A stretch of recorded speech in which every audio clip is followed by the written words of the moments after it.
رجب کا مہینہ چل رہا ہے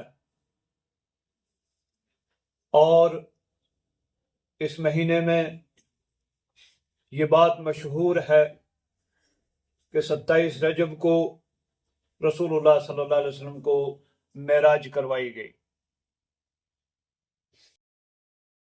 دو پہلو ہیں، ایک پہلو ہے واقعہ معراج یا اسراء، اور دوسرا پہلو یہ ہے کہ کیا رجب کے مہینے میں اور 27 رجب کو معراج کا واقعہ پیش آیا۔ تو کسی بھی صحیح سند سے کسی روایت میں یہ ذکر نہیں ہے کہ 27 رجب کو ہی واقعہ معراج پیش آیا ہے۔ البتہ یہ برحق ہے، سچ ہے، درست ہے، رسول اللہ صلی اللہ علیہ وسلم کو رب ذوالجلال نے آسمانوں کی سیر کروائی ہے۔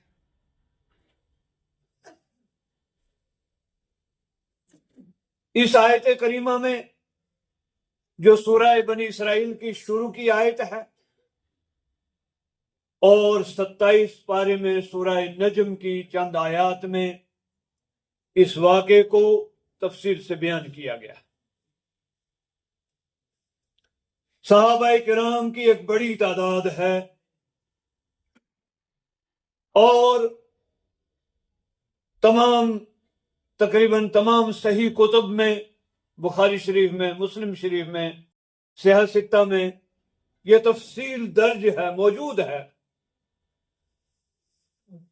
اللہ کے رسول صلی اللہ علیہ وسلم ارشاد فرماتے ہیں، میں بیت اللہ کے پاس اپنے گھر میں سو رہا تھا، جبریل امین آئے، سب سے پہلے آ کر چھت سے وہ آئے ہیں، چھت کو پھاڑ کر آئے اور آپ صلی اللہ علیہ وسلم کو اٹھایا ہے، جگایا ہے، آپ کا سینہ مبارک چاک کیا گیا۔ متعدد روایتیں یہاں حلق کے قریب سے لے کر پتلے پیٹ تک یہ پورا حصہ چاک کیا گیا، آپریشن کیا گیا، جنت سے اوزار لائے گئے، ایک تشت لایا گیا، برتن لایا گیا جس میں ایمان و حکمت بھری ہوئی ہے، پانی کے لیے زمزم کا ہی پانی استعمال ہوا اور آپ کا سینہ مبارک چاک کیا گیا، دل کا آپریشن کیا گیا۔ اگر اس میں کسی قسم کی کوئی آلائش تھی اس کو نکال دیا گیا اور نور و حکمت بھرا گیا، پھر اس کو واپس اسی طرح سی دیا گیا، اور اس کے بعد ایک سواری لائی گئی جس کا نام براق ہے، براق برق سے ہے، یکاد البرق یخطف ابصارہم، بجلی چمکنا، جتنی تیزی سے بجلی کی رفتار ہے اس سے کہیں زیادہ تیز رفتار اس سواری کی تھی، جس کے بارے میں خود رسول اللہ صلی اللہ علیہ وسلم ارشاد فرماتے ہیں کہ وہ سفید لمبے قد کا جانور ہے جو گدھے کے جسم سے اس کا جسم بڑا ہے اور خچر کے جسم سے اس کا جسم تھوڑا چھوٹا ہے، لا کر آپ کے سامنے پیش کیا گیا چلنے کے لیے۔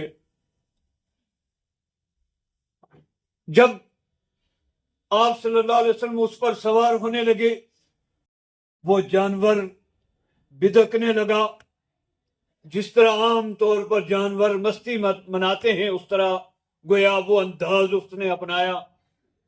کہنے والوں نے بہت ساری باتیں کی ہیں،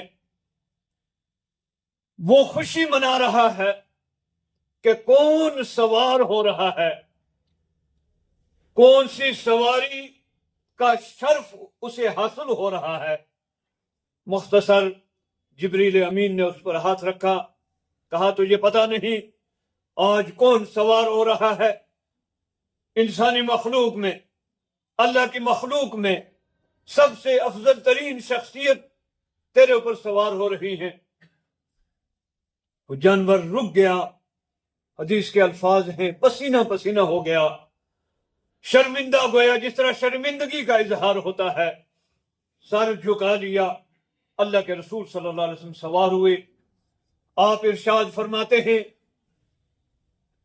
وہ جانور اتنی تیزی سے چل رہا ہے کہ جہاں منتہائے نظر ہے اس کی، وہاں اس کا پیر پہنچ رہا ہے، قدم اتنا دور پہنچ رہا ہے، اور اس تیزی سے آپ چلتے ہیں۔ سب سے پہلے آپ کو بیت المقدس لے جایا جاتا ہے۔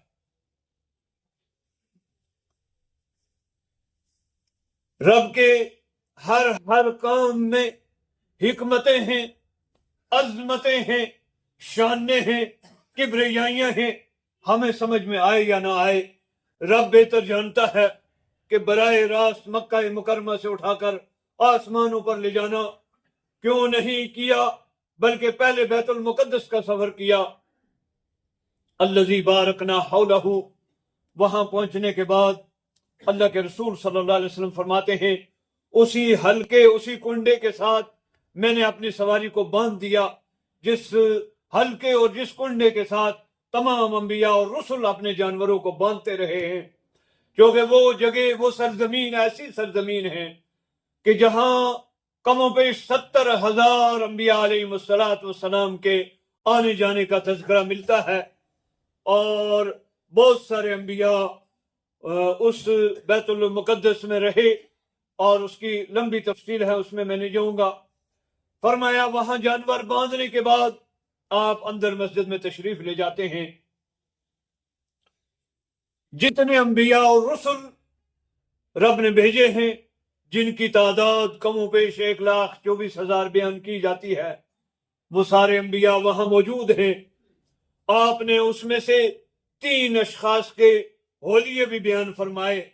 سیدنا موسیٰ کلیم اللہ کے بارے میں فرمایا لمبا قد ہے، گندمی رنگ ہے، اور ایک قبیلہ بنو شناع یا اس انداز کا ایک قبیلہ تھا، اس قبیلے کے لوگ مضبوط تھے اور توانا تھے، پہلوان قسم کے تھے۔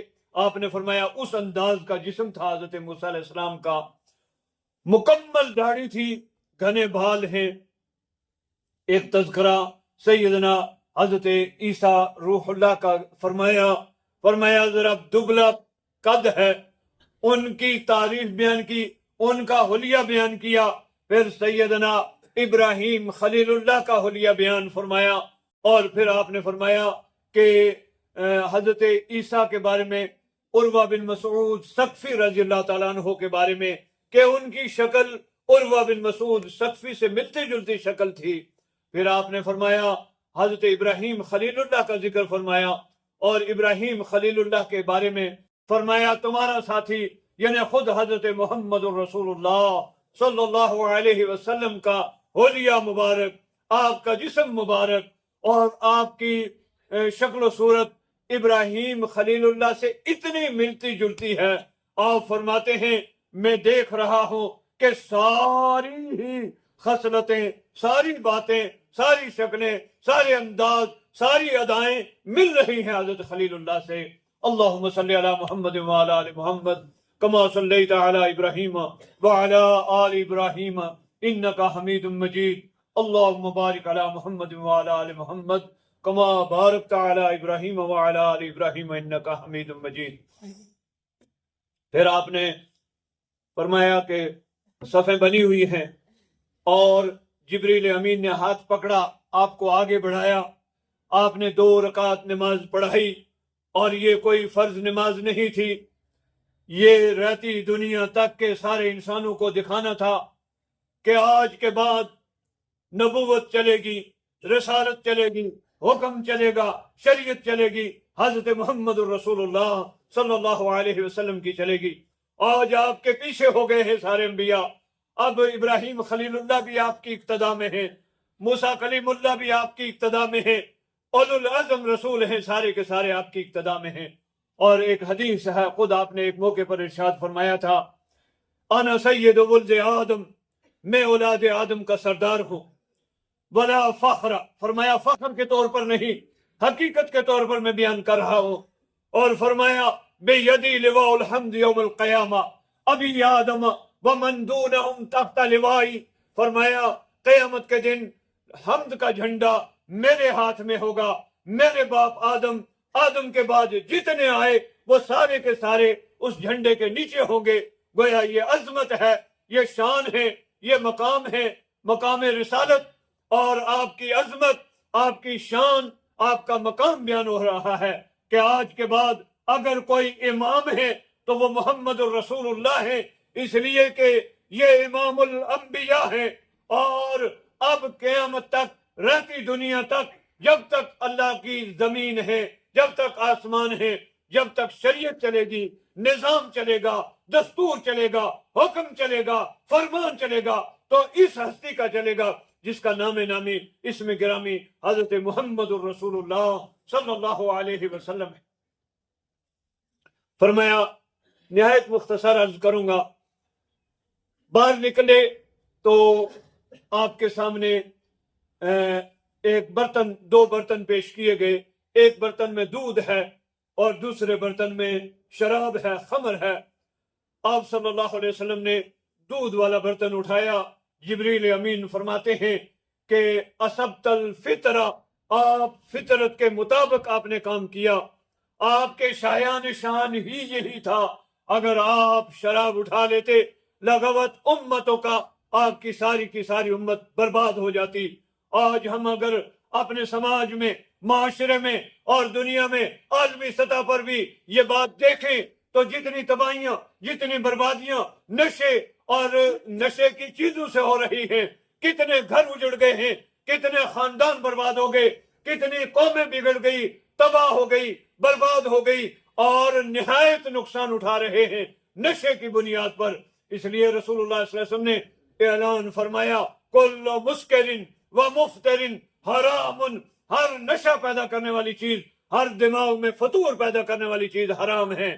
اور آج بڑے بڑے قوانین بن رہے ہیں، بڑی بڑی کوششیں ہو رہی ہیں نشے کے خلاف، لیکن دوستوں اور بزرگوں، ہم کتنے خوش نصیب ہیں، ہمیں کتنا فخر ہے اس بات پر، ہمارے آپ کے امام، ہمارے آپ کے رہبر، ہمارے آپ کے پیغمبر اور رب ذوالجلال کے پیارے حبیب نے آج سے 1450 سال پہلے سختی سے شراب سے نفرت اور نشے سے نفرت کا اظہار کیا اور اس سے منع کیا اور روکا تھا۔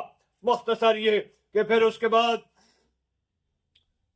مالک دروغہ جہنم، جس کا تذکرہ قرآن کریم میں ہے، وَقَالُوا يَا مَالِكُ لِيَقْضِ عَلَيْنَا رَبُّكَ، جہنمی عرصہ دراز تک دروغہ جہنم کو پکارتے رہیں گے کہ ہماری رب کے دربار میں سفارش کرو، ہمارے لیے کوئی فیصلہ ہو جائے، یخفف عنا، ہمارے عذاب میں تھوڑی تخفیف ہو جائے۔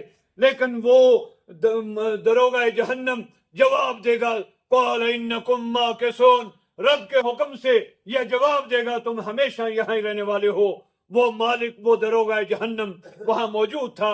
اللہ کے رسول صلی اللہ علیہ وسلم سے جبریل امین نے بتایا کہ آپ یہ دروغہ جہنم میں مالک ہے، اس کا نام مالک ہے، آپ سلام کیجئے۔ اتنی دیر میں کہ آپ سلام کرتے، پہلے ہی اس نے مالک نے کی، اور اس نے پہلے سلام کیا اللہ کے رسول صلی اللہ علیہ وسلم کو۔ پھر اس کے بعد آپ کو آسمانوں کی طرف لے جایا گیا۔ آسمانوں پر جاتے ہوئے سب سے پہلے آسمان دنیا پر پہنچے۔ دوستو بزرگوں، یہ یاد رکھو کہ واقعہ معراج سچا واقعہ ہے، اور جسم مع روح یہ معراج ہوئی ہے، کوئی خواب کا واقعہ نہیں، کوئی رویا نہیں، کوئی یعنی نیند کی حالت کا واقعہ نہیں، بلکہ حقیقت میں، اصلیت میں، اور یہ شرف اور یہ مقام حضرت محمد رسول اللہ کو رب ذوالجلال نے عطا فرمایا ہے۔ رب کے لیے کوئی مشکل نہیں ہے، وہ چاہے ان یشاء یذہبکم ایھا الناس ویات بآخرین وما ذلک علی اللہ بعزیز، اگر وہ چاہے ساری کائنات کو لمحوں میں صفائے ہستی سے مٹا دے اور اتنی مخلوق اور لے آئے، اس کے لیے کوئی مشکل نہیں ہے۔ چنانچہ اس نے اپنے پیارے حبیب کو آسمانوں پر بلایا اور فرمایا پہلے آسمان پر پہنچے ہیں، جبریل امین نے جا کر دروازہ کھٹکھٹایا ہے، آسمان کا دروازہ کھٹکھٹایا، جو وہاں پہرے دار ہیں انہوں نے پوچھا کون ہے؟ جبریل امین نے بتایا کہ میں جبریل ہوں۔ انہوں نے پوچھا ساتھ کون ہے؟ بتایا کہ محمد الرسول اللہ صلی اللہ علیہ وسلم ہے۔ صلی اللہ علیہ وسلم کہنے میں بخل مت کریں، صلی اللہ علیہ وسلم درود شریف پڑھتے ہوئے کبھی بخیل نہیں بننا۔ رسول اللہ صلی اللہ علیہ وسلم نے ارشاد فرمایا بخیل من ذکرت عندہ ولم یصلی علی، نہایت بخیل ہے وہ آدمی جس کے سامنے میرا تذکرہ ہو اور وہ مجھ پر درود نہ بھیجے۔ پوچھا کون ہے؟ کہا محمد الرسول اللہ صلی اللہ علیہ وسلم ہے۔ تو وہاں جو پہرے دار تھے انہوں نے پوچھا کیا آپ کو بلوایا گیا ہے؟ جبریل امین نے بتایا کہ ہاں آپ کو بلوایا گیا ہے، آپ کو بلایا گیا ہے، رب کائنات نے بلایا ہے، لہذا میں آپ کو لے کر آ رہا ہوں۔ آسمان کے دروازے کھولے گئے، پھر سب سے پہلے آسمان پر سیدنا آدم علی نبینا علیہ الصلوۃ والسلام کے ساتھ ملاقات ہوتی ہے، اور یہ سارے واقعات آپ اس انداز میں لیں۔ ہم دیکھتے ہیں روزانہ یہ سورج یہاں مغرب میں غروب ہو جاتا ہے، اور 8 گھنٹے 10 گھنٹے 12 گھنٹے بعد پھر یہ مشرق سے جا کر طلوع ہوتا ہے۔ اس کو لانے والا کون ہے؟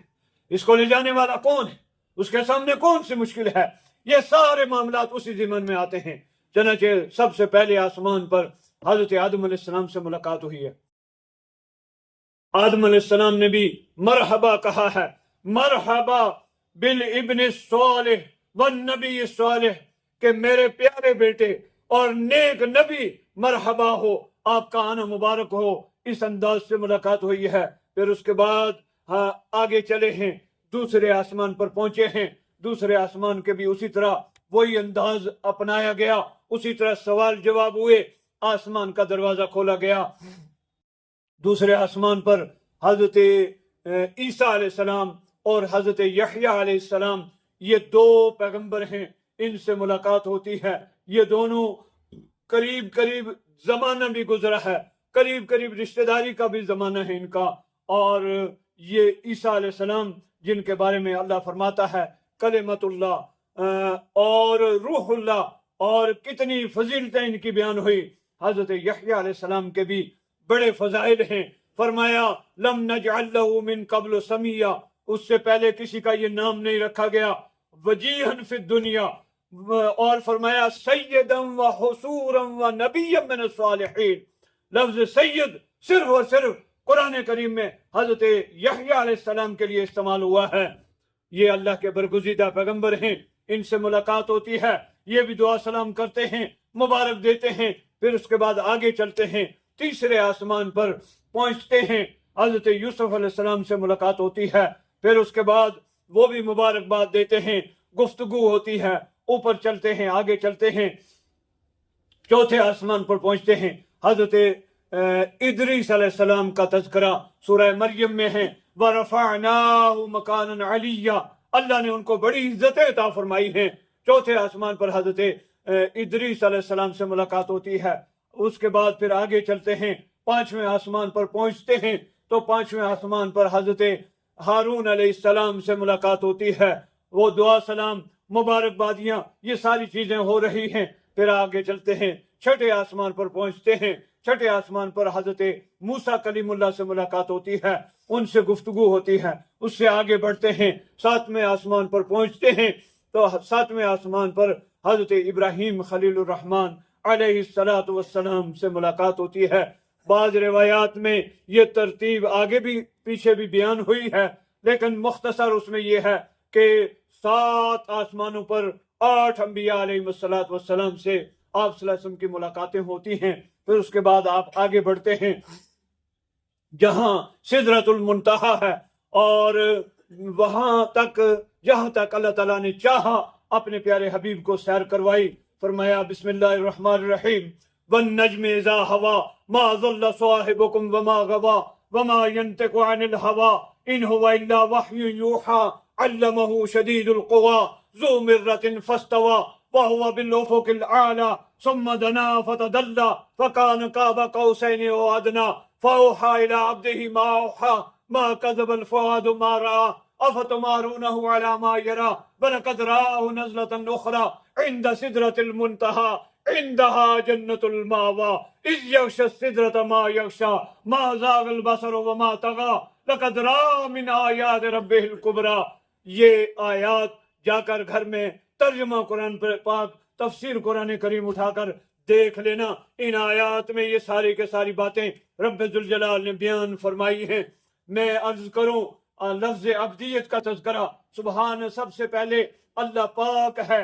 یعنی سب سے پہلے بڑائی کس کی بیان کرنی ہے, سب سے پہلے شان کس کی بیان کرنی ہے, اس ذات کی شان بیان کرنی ہے, اس ذات کی تعریف اور کبریائی بیان کرنی ہے کہ جس ذات نے یہ سارا نظام چلایا ہے, جس ذات نے یہ نظام بنایا ہے, جس نے اپنے حبیب کو یہ سیر کروائی ہے.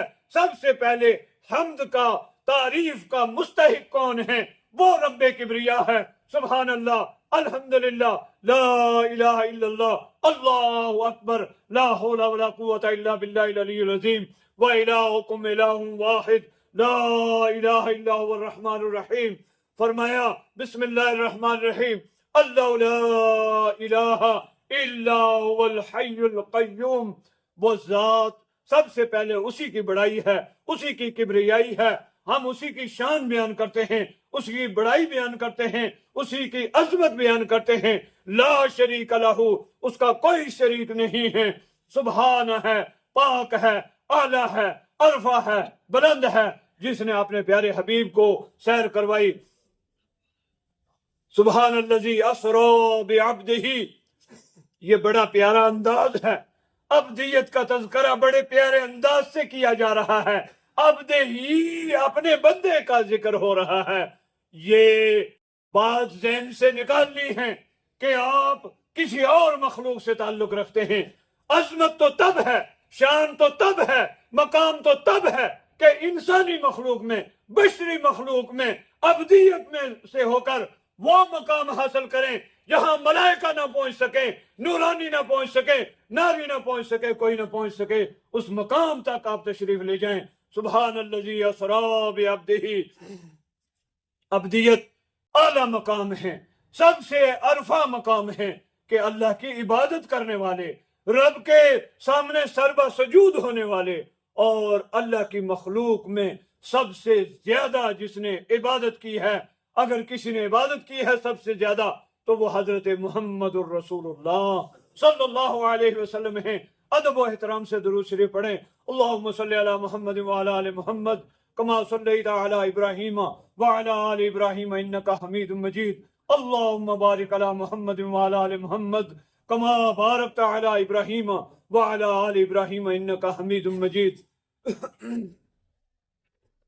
حدیث میں یہ مسئلہ ہے جمعے کے تعلق سے کہ جو شخص جمعے کے دن اول وقت میں اٹھتا ہے, گھر میں غسل کرتا ہے, تیاری کرتا ہے, صاف ستھرے کپڑے پہنتا ہے, خوشبو اگر گھر میں موجود ہے وہ استعمال کرتا ہے, تیل لگاتا ہے, یعنی اہتمام کر کے مسجد میں آتا ہے. اور اس میں ایک اہم جملہ ضرور میں عرض کروں گا, وہ یہ ہے کہ پھر دو بیٹھے ہوئے آدمی کی گردنیں نہیں پھلانگتا ہے. یہ جو بعد میں آ کر گردنیں پھلانگ کر آگے جانے کا نظام ہے, سختی سے شریعت اسلامیہ نے اس سے منع کیا ہے. آپ صلی اللہ علیہ وسلم کی ایک روایت میں یہ ذکر ہے, جو آدمی اس طرح لوگوں کی گردنیں پھلانگ کر آگے دوڑ رہا ہے گویا وہ جہنم کی آگ کی طرف جا رہا ہے. آپ کو اول وقت میں آنا چاہیے, صف اول کی بے انتہا فضیلت ہے, لیکن اس کے لیے پھر تھوڑی سی قربانی بھی کرنی ہوتی ہے. اگر سب سے پہلے جمعے میں آنے والے کے لیے رسول اللہ صلی اللہ علیہ وسلم نے یہ اعلان فرمایا ہے کہ ایک اونٹ اللہ کے راستے میں بیت اللہ میں لے کر قربان کرنے جتنا ثواب ہے وہ اسی صورت میں ہے کہ گھنٹہ آدھا گھنٹہ آپ پہلے تشریف لائیں, اور آنے میں آپ یہ کوشش کریں کہ سب سے لاسٹ میں آئیں. میں سچی بات کہنے میں کبھی نہیں پیچھے ٹلتا, کیونکہ نہ میں کسی کے گھر سے کھاتا ہوں, نہ مجھے کسی کی قبر میں جانا ہے. اپنی قبر میں جانا ہے, جو سچی بات ہے وہ کہنی ہے. یہ نہایت ناپسندیدہ بات ہے کہ آپ دیر سے تشریف لائیں اور ادھر ادھر لوگوں کو کر کے پھر آگے نکلنے کی کوشش کریں. ایسا آئندہ ہرگز ہرگز مت کر. سبحان الذی اسری بعبدہ لیلا من المسجد مسجد الحرام آپ کا ابدیت گویا اللہ کو پسند آ گئی، آپ کی عبادت رب کو پیاری ہے، آپ کی عبادت رب کو پسند ہے، اس لیے ابدیت کا ذکر ہو رہا ہے اور خصوصیت سے ذکر ہو رہا ہے اپنے بندے کا۔ اور پھر ہمیں یہ سبق ہے، ہمیں یہ درس ہے، ہم عبادتیں اسی طرح کریں جس طرح رسول اللہ نے عبادتیں کی ہیں۔ کوئی آدمی یہ سمجھے کہ اب آگے رمضان کا مہینہ مثلاً آ رہا ہے، بہت ساری چیزیں ہم دیکھیں گے کہ بڑی تعداد بڑھانے کی کوشش ہوتی ہے۔ دوستو بزرگوں، تعداد نہیں بڑھانی، بلکہ دیکھنا یہ ہے کہ ہمارے آپ کے اور ساری کائنات کے افضل البشر، افضل خلق اللہ کے پیارے حبیب حضرت محمد رسول اللہ صلی اللہ علیہ وسلم کا طریقہ کیا ہے، آپ کا نمونہ کیا ہے، آپ کا اسوہ حسنہ کیا ہے، آپ کی تعلیمات کیا ہیں، اس کے مطابق ہمیں بھی عبادت کرنی ہے۔ آپ صلی اللہ علیہ وسلم کے پاس 3 آدمی آئے، آ کر انہوں نے آپ کے معمولات مبارک کے بارے میں پوچھا، گھر سے بتایا آپ کے معمول کیا کیا ہیں۔ انہوں نے اس کو ذرا کم تر سمجھا اور یہ سوچا، یہ خیال کیا، ہمارے دلوں میں بھی خیالات آتے ہیں کہ ہمارا رسول اللہ سے کیا مقابلہ، کیا مقام، آپ معصوم ہیں، لہذا چلو ہم یہ کرتے ہیں کہ ہم لمبے چوڑے کام کرتے ہیں۔ ایک نے کہا میں ہمیشہ قیام اللیل کروں گا، رات کو تہجد پڑھتا رہوں گا، کبھی سوؤں گا نہیں۔ دوسرے نے کہا میں ہمیشہ روزے رکھوں گا، نفلی روزے رکھوں گا، کبھی ناغہ نہیں کروں گا۔ تیسرے نے کہا چلو میں شادی بیاہ نہیں کرتا، ان دنیاوی معاملات میں الجھ کر میں عبادت سے محروم ہو جاؤں گا، چنانچہ میں ہمیشہ عبادت کروں گا۔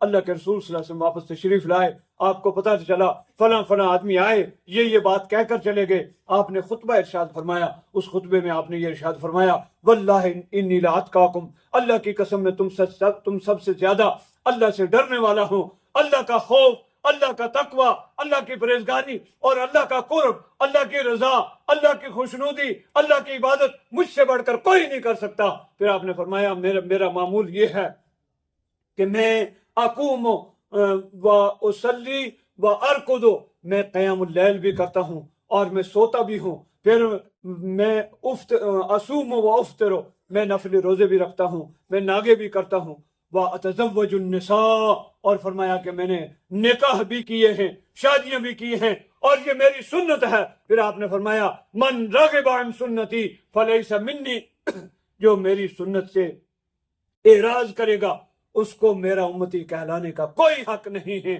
اس لیے ہمارے لیے ان واقعات میں یہ درس ہے، یہ سبق ہے کہ ہم سارے کام اسی انداز سے کریں جس طرح رسول اللہ نے کیے ہیں۔ اللہ کے رسول صلی اللہ علیہ وسلم کے لیے ابدیت کا لفظ استعمال ہوا، سبحان الذی اسریٰ بعبدہ لیلا من المسجد الحرام، رات کے مختصر حصے میں، تھوڑے سے حصے میں بیت اللہ سے لے کر بیت المقدس تک کا سفر ہوا ہے۔ اگر یہاں سے براہ راست آپ کو آسمانوں پر لے جایا جاتا، اللہ قادر تھا، لے جا سکتا تھا، لیکن بیت المقدس میں لے جانے کے جو عظمتیں ہیں، جو شانیں ہیں، اس میں سے ایک نقطہ یہ بھی ہے کہ مکے والے چونکہ بیت المقدس بارہا گئے تھے اور ان کو بیت المقدس کی مسجد کی نشانیاں ساری معلوم تھی، اور ان کو یہ پتا تھا کہ اللہ کے رسول صلی اللہ علیہ وسلم اس واقعے سے پہلے کبھی بھی بیت المقدس نہیں گئے، آپ نے مسجد اقصی کو نہیں دیکھا، لہذا وہ آ کر سوالات پوچھتے ہیں، اور اللہ رب الجلال کی مدد سے، رب کی عطا سے، رب کے بیان کرنے سے رسول اللہ صلی اللہ علیہ وسلم وہ جزیات بیان فرما رہے ہیں۔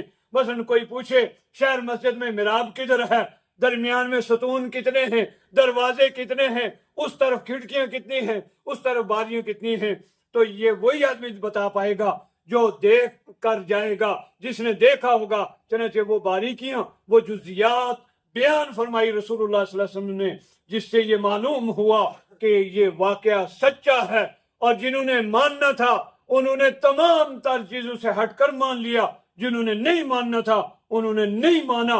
2 باتیں میں عرض کر کے بات ختم کروں۔ جمعے کا ٹائم متعین اور مختصر ہوتا ہے۔ اللہ کے رسول صلی اللہ علیہ وسلم معراج میں تشریف لے گئے، بہت ساری باتیں اللہ فرماتا ہے لنُرِيَهُ مِنْ آیاتنا، ہم آپ کو اپنی قدرت کی نشانیاں دکھانے کے لیے، مشاہدہ کروانے کے لیے لے گئے تھے۔ اس میں سے ایک یہ بات کہ آپ کو معراج میں بطور ہدیہ اور تحفہ کیا ملا اللہ رب الجلال کی طرف سے۔ دو چیزیں ہیں جن کا اظہار آپ قرآن میں موجود ہے. آپ نے فرمایا 50 نمازیں فرض ہوئی اور پھر آپ واپس آئے. حضرت موسیٰ علیہ السلام سے چھٹے آسمان پر ملاقات ہوتی ہے. موسیٰ علیہ السلام پوچھتے ہیں ماذا فرض ربک علی امتک، رب نے امت کے لیے کیا عطا کیا؟ فرمایا 50 نمازیں ہیں. موسیٰ علیہ السلام کہتے ہیں کہ میں بنی اسرائیل میں عرصہ دراز تک رہا ہوں، میرا یہ تجربہ ہے کہ آپ کی امت یہ 50 نمازیں نہیں پوری کر پائے گی، لہٰذا آپ جائیے، ابھی موقع ہے، وقت ہے، رب سے تخفیف کروائیے. تو بعض روایات کے مطابق 5 مرتبہ اور بعض روایات کے مطابق 9 مرتبہ رسول اللہ صلی اللہ علیہ وسلم موسیٰ علیہ السلام سے رب کے دربار میں واپس آئے گئے اور نمازیں کم کرتے کرتے پھر 5 نمازیں رہ گئی. جب 5 نمازیں رہ گئی اس وقت بھی موسیٰ علیہ السلام کا یہ کہنا تھا کہ آپ دوبارہ جائیے. اللہ کے رسول صلی اللہ علیہ وسلم فرماتے ہیں اب مجھے جانے سے حیا اور شرم آنے لگی، اور اسی وقت اللہ رب ذوالجلال کی طرف سے یہ اعلان ہوتا ہے من جاء بالحسنۃ فلہ عشر امثالھا، اور یہ اعلان ہوتا ہے کہ اب یہ فریضہ مکمل ہو گیا. میں نے رب فرماتا ہے میں نے اپنی طرف سے آپ کی امت کے لیے جو تخفیف ہو سکتی تھی وہ کر دی ہے. اب یہ نمازیں 5 رہ گئی ہیں، لیکن اجر اور ثواب کے اعتبار سے یہ 50 ہی شمار ہوں گی. من جاء بالحسنۃ فلہ عشر امثالھا، جو بھی نیکی کرے گا، یعنی صرف نمازیں ہی نہیں، ساری کی ساری نیکیاں بڑھا دی گئی، درجہ بڑھا دیا گیا. فرمایا جو بھی نیکی کرے گا، ایک نیکی کی 10 نیکیاں، 10 گنا اس کو ثواب ملے گا. یہ 50 نمازیں ادا کرو گے، یہ 5 نمازیں ادا کرو گے 50 کا ثواب پاؤ گے.